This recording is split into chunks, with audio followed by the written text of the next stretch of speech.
Möchtest du deine Intuition stärken? 852 Hertz aktiviert das dritte Auge. Sie hilft auch bei den Illusionen zu durchschauen und deiner inneren Führung zu vertrauen. Bringt Bewusstsein und klare Wahrnehmung. Perfekt auch für Meditation. Aber erinnere dich, dass du hast was Wunderbares und das ist dein Klang. Wie kannst du dies nützen? Erstmal, du sollst dich vertrauen, dass es wirklich, wirklich funktioniert.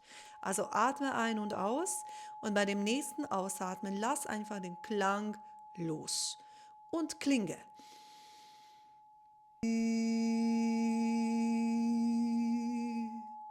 Wiederhole dies und natürlich folge mir für andere Frequenzen.